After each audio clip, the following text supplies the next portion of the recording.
Hello, and welcome to our Summer Leadership Conference. My name is Patty Frazier, and it's my pleasure to be joining you today to present your unit budget from start to finish. I like to start all of my workshops with a review of the New York State PTA Mission.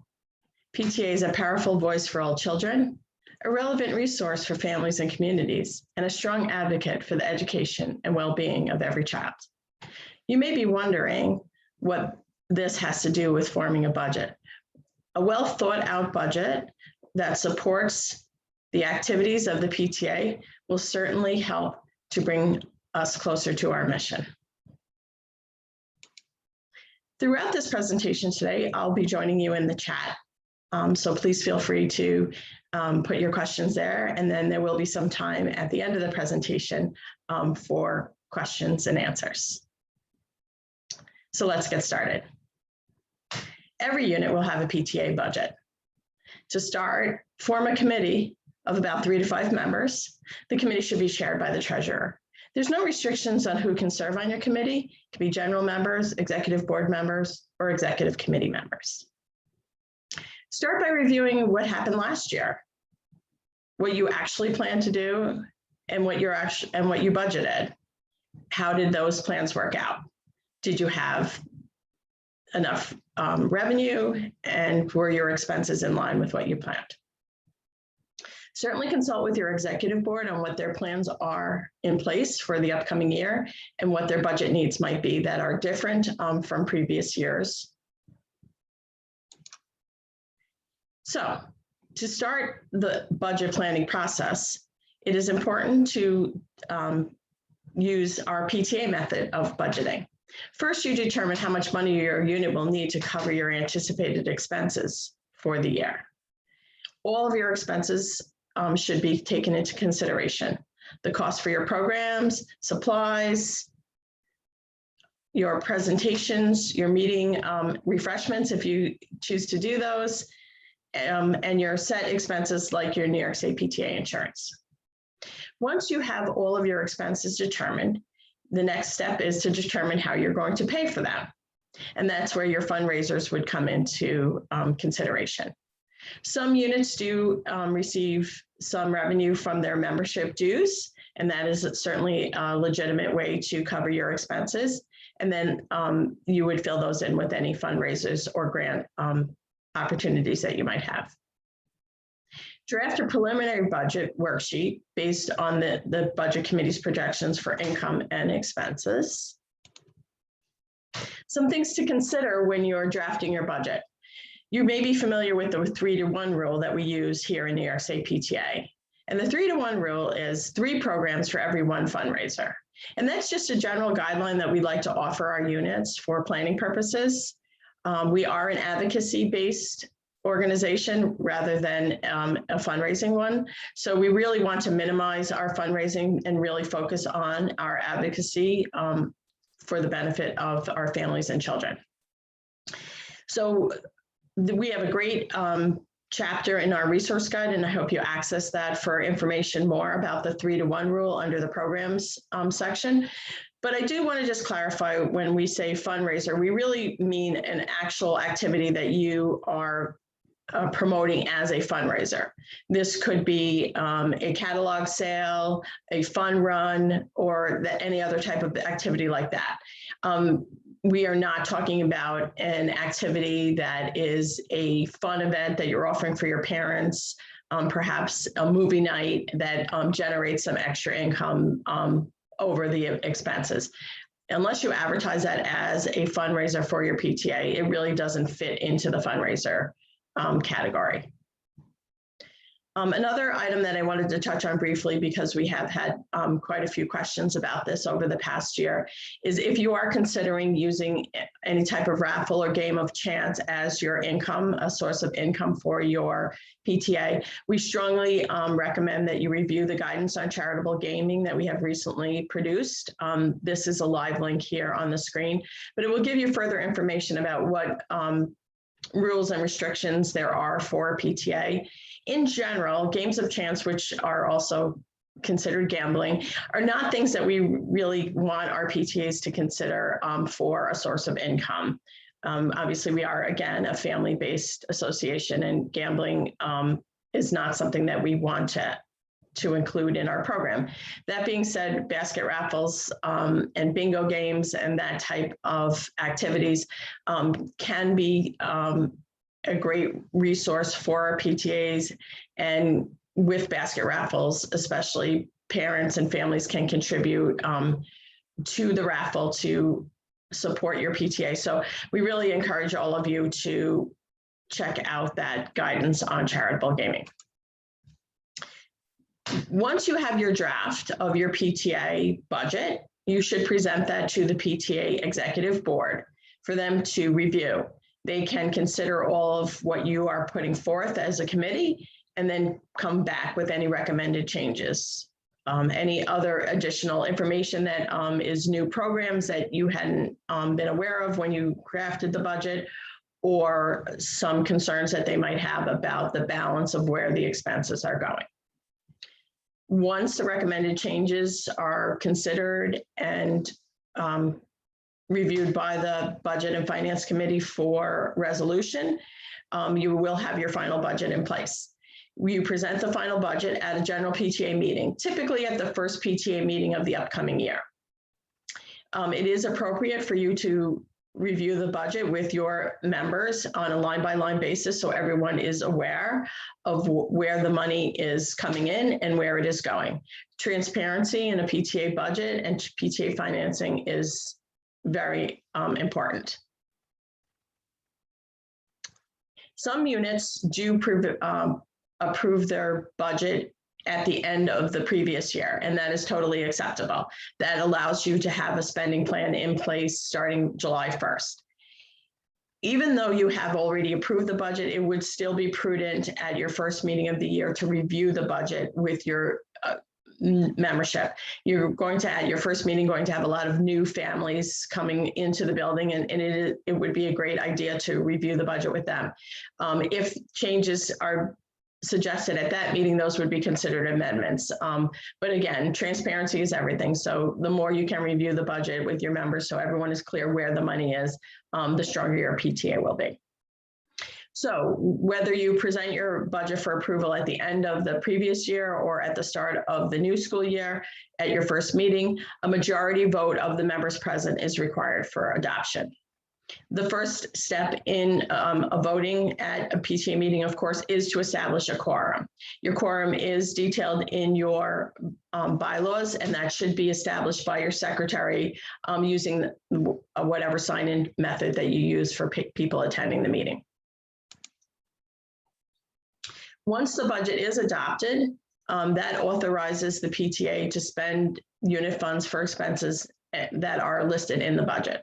So it's very important that the budget be in place so that you can move forward with the operation of your unit. Funds should not be spent until the budget is approved. Now, if you have not approved your budget at the end of the fiscal year for the upcoming year, and you will not be approving your budget until September, a spending plan should have been approved.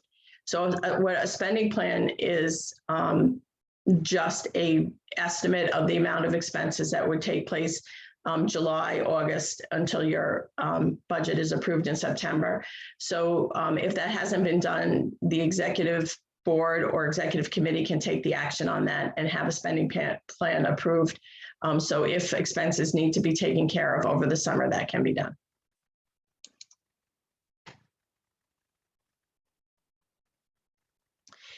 Let's talk a little bit about membership dues. The income from membership dues, it is important that you only show the unit portion of the membership dues.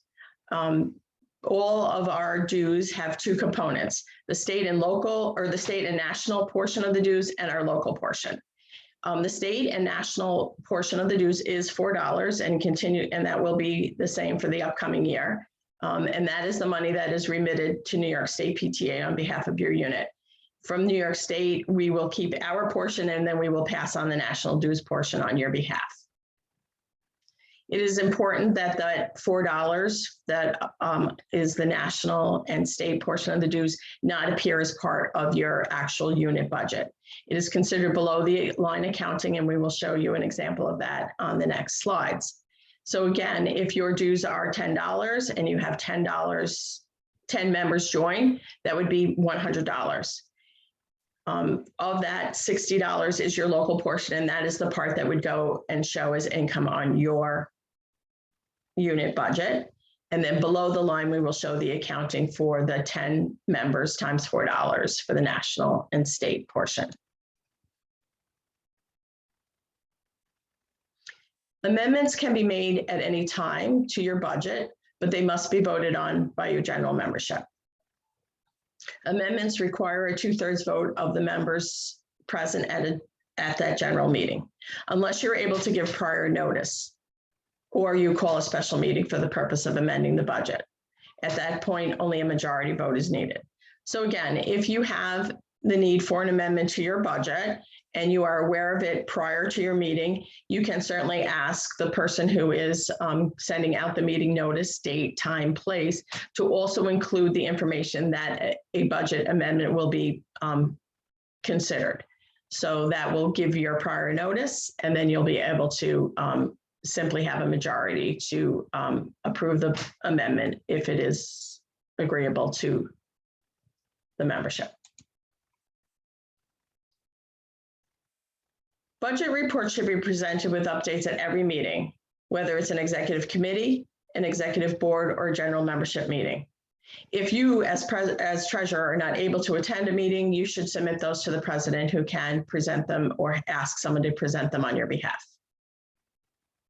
When you are completing your budget reports, it is better to follow your bank statement month than a calendar month or a meeting to meeting. It would just makes your record keeping easier. As treasurer, you should have all records available to answer any questions that a member may have. They are entitled to, and we should, again, be as transparent as possible with our finances. The report should become a part of the unit's minutes for that meeting, whichever type of meeting it is: executive committee, executive board, or general membership. Here is a sample of a monthly treasurer's report. And this is a compiled treasurer's report, which is great because it shows what has happened in the actual month, also the year-to-date plan, the actual year-to-date, and then the budget, as well as whether we're on track or not. So that would be the variance column. Here at the bottom, we show the below the line accounting of the membership dues. So I have that marked with the yellow arrow. So you do want to let your membership know what is happening with that part of the money that was given over to the PTA, and this is where you would account for it. And so as you make your payments to New York State PTA for this national and state, you can record that there as part of your treasurer's report.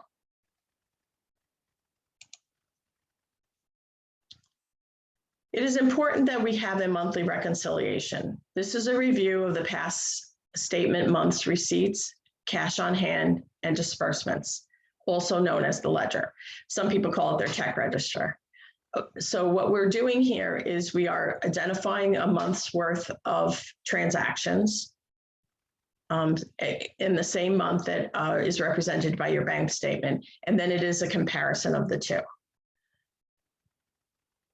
For your ledger or check register, you would calculate all of the receipts on hand, the receipt on hand, add any cash that you've received, any payments for any of your activities, and then any expenses will be deducted to give you a current figure. And then you will compare that to your bank statement. There are some things that will be not on the bank statement, like checks that have not been presented yet to the bank, that need to be accounted for. You will find in the chat as we go along on this presentation a link to a sample bank reconciliation form that you can use. What we're asking is that each unit completes this reconciliation every month. This has been standard PTA practice.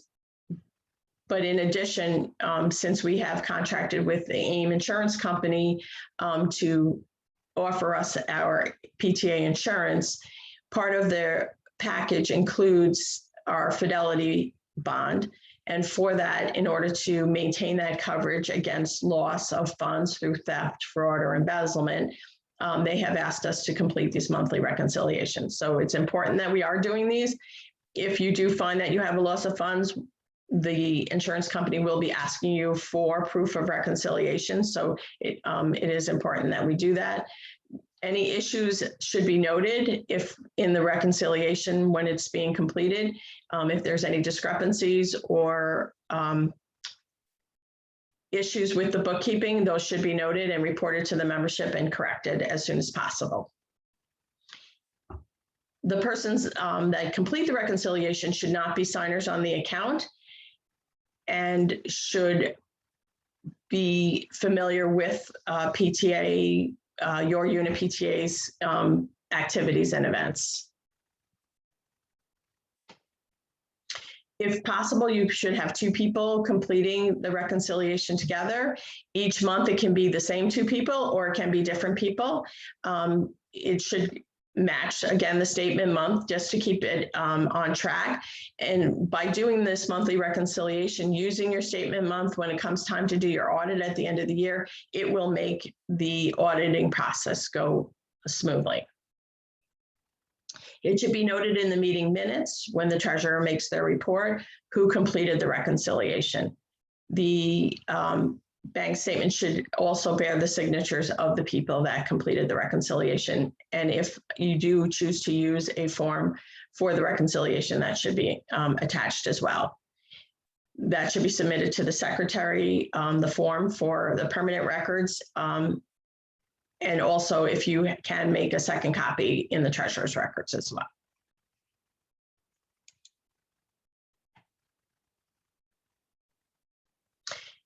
The audit committee is a second committee that the treasurer is involved with, and that is defined in your bylaws who makes up the committee. The president and the treasurer cannot serve on the committee, but it is the treasurer's role to prepare all of the information that the audit committee will need to complete their work. The audit committee should consist of at least 3 non-check signers. They should not be also not be related to any of the check signers. The treasurer, as well as the president, cannot be on the audit committee. But as I mentioned, the treasurer, since they are preparing all of the information, should be available for questions. When the audit committee is doing their work, the treasurer can be on the premises or just available by phone and be willing to answer questions as they might come up during the audit. The audit committee will be charged with providing written document of their findings in order to report it to their membership. The audit is simply a review. A PTA audit is a verification that the account balances and all bills have been paid, all expenses have been accounted for. It gives assurance that the proper financial procedures have been followed. Again, going back to the transparency that everybody understands where the PTA's money is. It is part of every unit's year-end process for, and again, detailed in our bylaws, so it has been required, but also as I mentioned with the monthly bank reconciliations, the audit is now also part of our agreement with the insurance company to maintain our fidelity bond against theft. The audit can be completed by a committee as an association if your membership feels strongly. It also is something that you can contract with a local accountant to help complete the audit rather as a professional rather than the volunteers of your association. On the screen right now is a sample audit report, and I'm showing that just because I wanted to just let you know the details that would need to be involved can be compiled very easily onto one recorded form. You'll see on this form that there are numbers in blue, and those correspond to the resource guide. with complete instructions on how to conduct an audit, and the instructions show the number. And so as you go through the audit instructions, it will tell you exactly where to place the figures that you have arrived at as you move through the audit.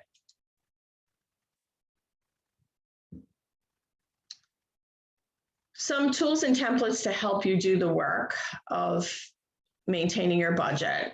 There are many webinars and workshops on the New York State PTA website, and the link here has a list of all of the various websites, all the various webinars, excuse me, and workshops that you can watch either on your own time or as a group to learn the processes of maintaining the budget and your financial records. Also, here is a link to a sample audit report, the one that is on the previous slide. And then you will also find at the link for the webinars and workshops, a recent webinar that was conducted was Be Audit Awesome.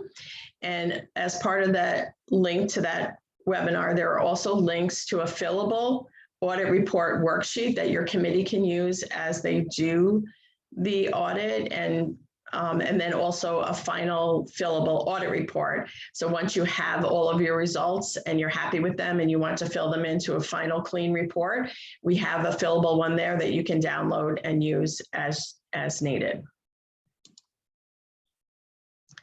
There are great resources on the National PTA website in the local leader kit. You do need to register for this, but I highly recommend it.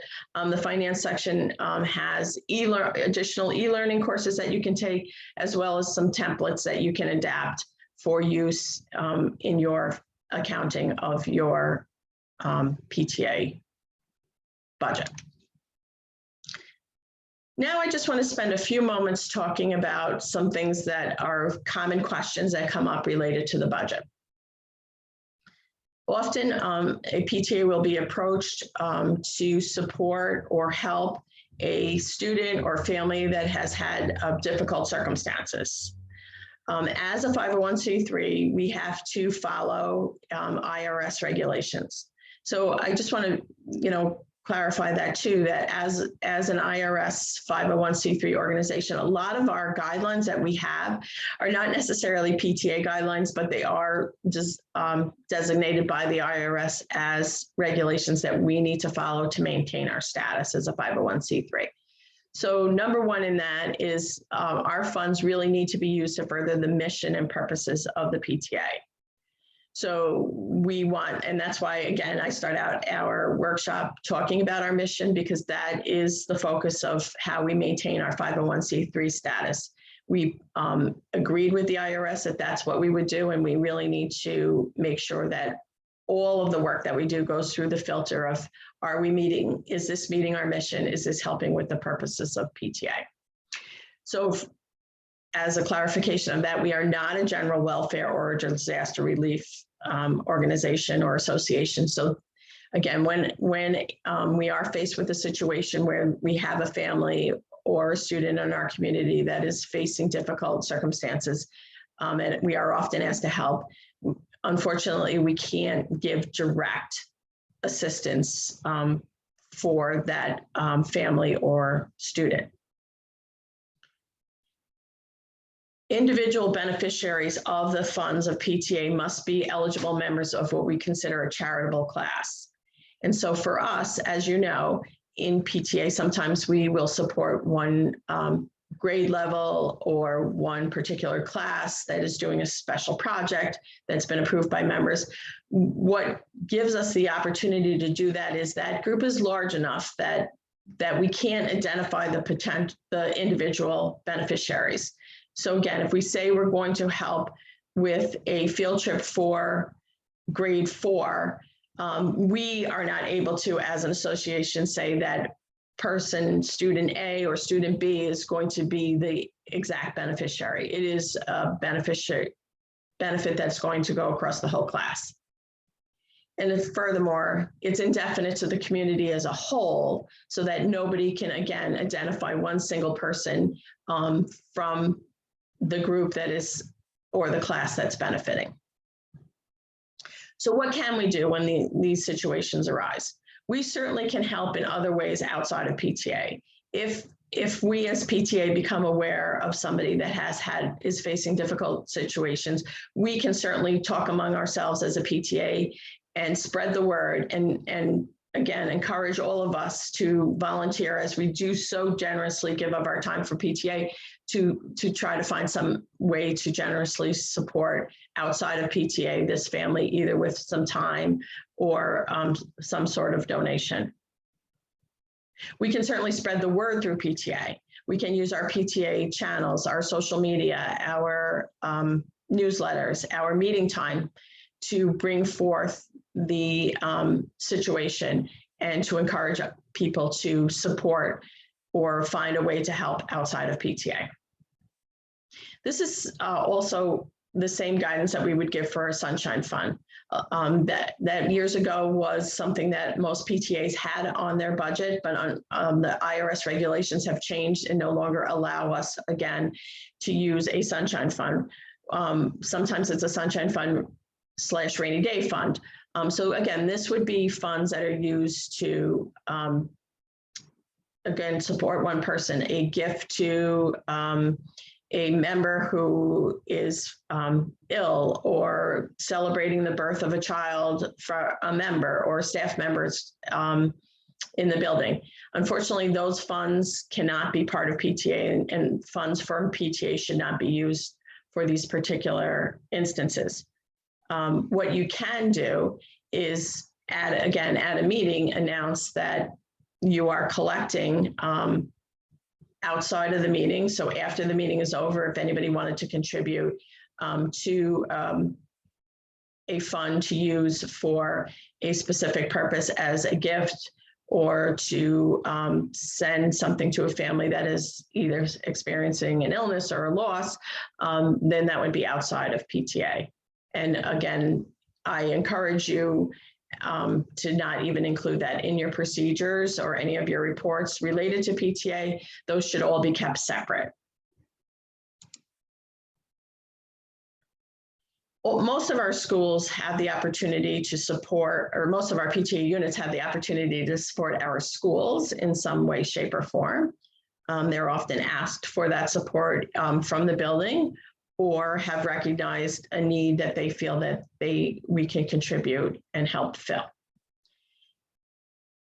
We really firmly believe that if we are going to, as a PTA, be giving that type of support, that we do it as a grant, and we grant that either gift or funds to the school district, so the school district can carry out the purchase or set up the use of what the gift is going to be. It is important that the PTA can have application and evaluation criteria if they're setting up a monetary grant program. If you are granting, again, it should go to the school district so that they can formally accept the funds. This will help the PTA pass the responsibility for the item that is either being gifted or the funds for the item being gifted to the school district. So again, we no longer have the responsibility. For instance, if a PTA unit would like to donate books to the library, they can either do that as selecting the books and then donating them to the school district, or donating the funds to the school district to purchase the books. What that does is allows the books to get to the library, but in case the books, anything happens to the books, there's a flood in the library, and those are the books that happen to be too wet to be salvaged, or they're lost for whatever reason, it is not the responsibility of the PTA to replace those books. You should maintain a full accounting of the funds spent. If you decide to grant funds to the school district, you can ask the school district to help you with that. And any money that is given to the school district, again, if you give money, $1,000 to spend on library books, and only $994 is spent, technically the $6 should come back to the PTA, because that's what you had gifted the money for. We really should not be providing direct financial assistance to the schools to pay for things that really should come through the school district budget.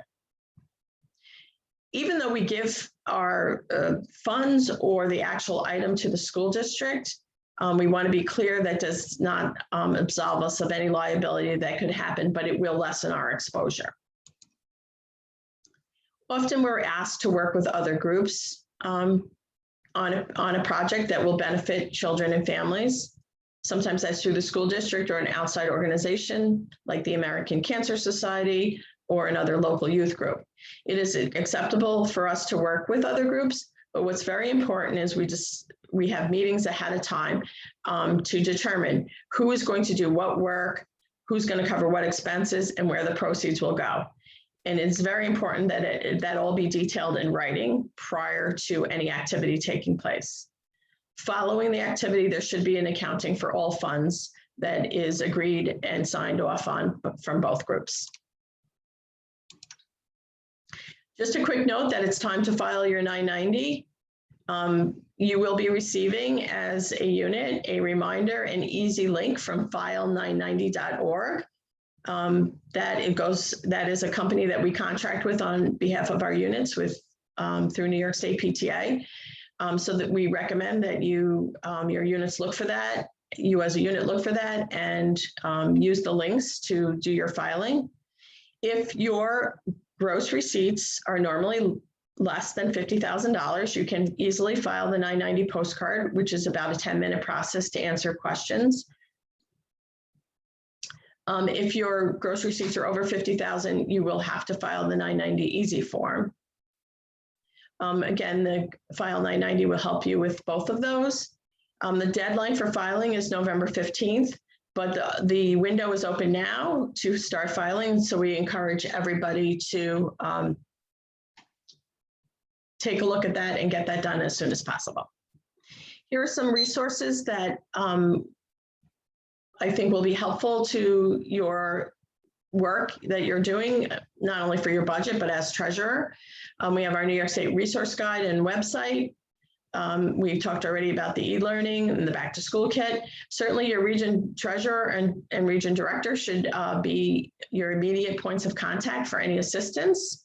I'm available here at this email, and you're welcome to email me at any time, as well as our membership and insurance manager, Dana Welch, who is also a wonderful resource. I want to thank everybody for attending. And as I said, we are going to move from the presentation into the chat so that you can start asking further questions and answers. I'll be joining you live, and I look forward to a great PTA year. And please know that we are here to help anytime throughout the year with your budget or other financial questions.